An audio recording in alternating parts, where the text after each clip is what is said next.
Hi everyone and welcome to this video. So today I'm here and I'm going to be giving my thoughts and kind of like a mini review style thing on the Netflix series Lock and Key. So yeah, so it is a Netflix production. I watched it on Netflix and there's one season and I think there was about 10 episodes or so in that. Each episode's normally between like 40 to 50 minutes long. They're normally around like 45 or so. And I'd say it's kind of a drama, horror, fantasy style show, like quite a lot of different genres, but I quite like that. It was quite a while ago I actually finished watching this, so I'm only kind of getting around to doing the review now, but I remember it quite well. I just had to like go over a couple of character names. I mean, honestly, when I'm watching a show, I can't even tell you what the names of the characters are. I'm just bad with names, but yeah, I still like have prominent thoughts about it that I wanted to share with you guys.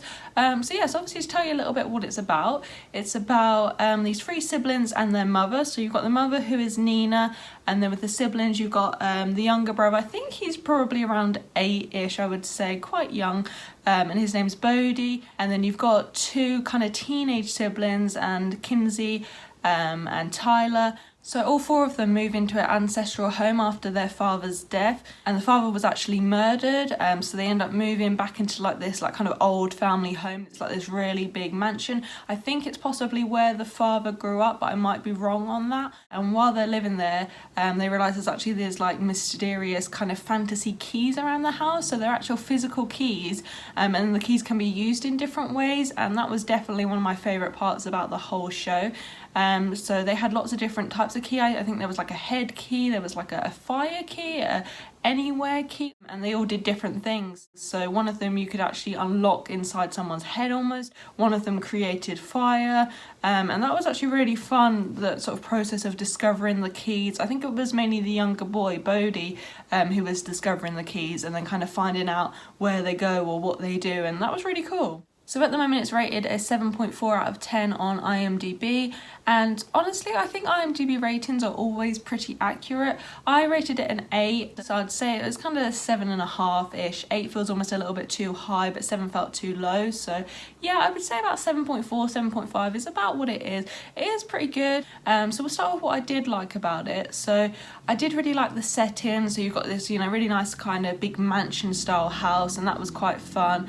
And the other main settings were the school, because the two teenage kids are starting a new high school, and it was quite nice seeing the scenes there. And I quite like kind of teen high school-y setting things, like Pretty Little Lies when they're at the school and stuff like that. I quite like stuff like that. But they also go to some other settings, namely there's a bit where they actually go down to like these caves, and that's really quite atmospheric and fun. So yeah, the settings overall I really liked them, and it was visually quite nice.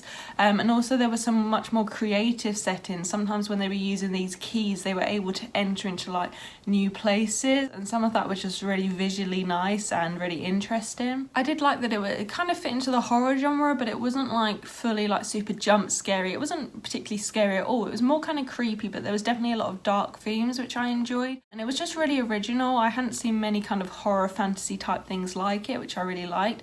And the fantasy element, I'm not a biggest fan of fantasy type things, because often I don't really like stuff with like mythical creatures and just weird worlds and stuff, but I like that this was kind of just set in kind of an everyday normal world, but there were just these weird keys and that they had magical abilities. As the first season went on, I like that it kind of went into a little bit more of a backstory about what happened to the dad.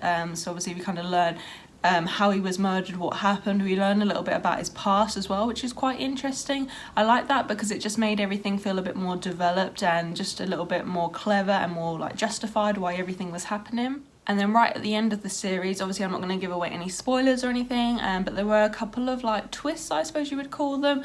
One of the twists I much preferred to the other, but I did like that they did that. One of the twists was quite dark and the other one was kind of just like, oh okay. But yeah, I did really like that idea, and it definitely indicates there's going to be further series. If you go on IMDb, it does say like season 2 and season 3, so I'm hoping those are yet to come and they're in development. So in terms of the things that I didn't really like so much about this this show. I would say there felt like there was quite a lot of cliches. It does feel like quite a teenagery show, and sometimes they're just not the best quality. They feel a little bit tame sometimes, and they do run into a lot of cliches in terms of characters. I felt like, especially with the high school things, even though I really enjoyed the setting, I felt like a lot of the time we kind of had you know, the cool girls or the cool guys and the bully, and all of that stuff's just been a little bit overdone, so I would have maybe preferred something a little bit more original. So another thing that I wasn't really too keen on was this kind of love triangle situation that happened.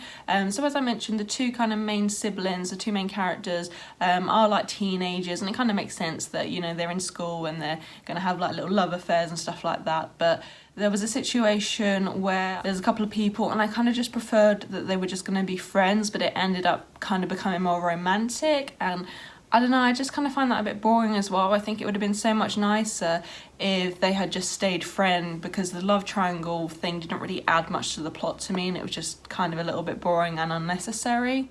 Linking on to that, I feel like in general there could have been some more subplots that were a bit more interesting. It felt like the main plot to me is that they're finding the keys, they're discovering what they're doing, but there's also this kind of enemy, this kind of dark force or this dark person who wants to take the keys back. And that was quite fun, but I just feel like that was the main thing, and then there was a little bit of school drama and that was it. I feel like we could have had some more subplots coming through. And in terms of the kind of villain-based character, the one who kind of wants all these keys, they were interesting, but again, I feel like the actor choice, I'm not too sure about it. I feel like they should have been maybe creepier. The actor who kind of plays this main villain character, she's a really kind of beautiful young woman, and I don't know, I just feel like it would have been better maybe if it was like a creepy, like older lady or something like that. But again, that's kind of explained a little bit as you go along, maybe why that's the case. But yeah, I don't know, it just didn't really seem to fully fit, and you know, she never really seemed evil enough to me. She just kind of seemed like, oh, a little bit like, oh, she's a bit badass, and that was kind of it. And then lastly, which is kind of not really a fault so much of the show, but it's just kind of, I did find the actors a little bit annoying. The younger sibling, Bodhi, I just found him a little bit irritating, to be honest. The siblings were okay. I think I preferred Kinsey to Tyler. Again, a little bit cliched sometimes, but they weren't bad. The mum was a little bit annoying.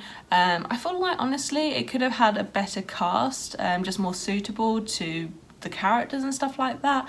I think it's originally from, I want to say like a comic or something. So I generally feel that they could have maybe cast it a little bit better. But they were good actors, but I don't know, I didn't really like them that much, to be honest. But yeah, I mean, overall, I have given quite a lot of negatives there, but overall, I give it a lot of points for the creativity. It was really different. I loved all the kind of worlds we were entering in. I did really like the dark elements and the sense of danger that was going on. And generally, it was a pretty fun watch. It's really engaging. I definitely want to see if they do a second series. I'd love to see what happens next. But yeah, those are my thoughts on Lock and Key. So let me know down below if you've seen this yourself. As I mentioned with my last sort of review, please try and keep any comments away from spoilers, just in case anyone's watching who hasn't seen it yet. But yeah, let me know what you thought of it, if you've seen it or if you'd like to see it. And please like and subscribe if you enjoyed this video, and I'll see you on the next one. Bye!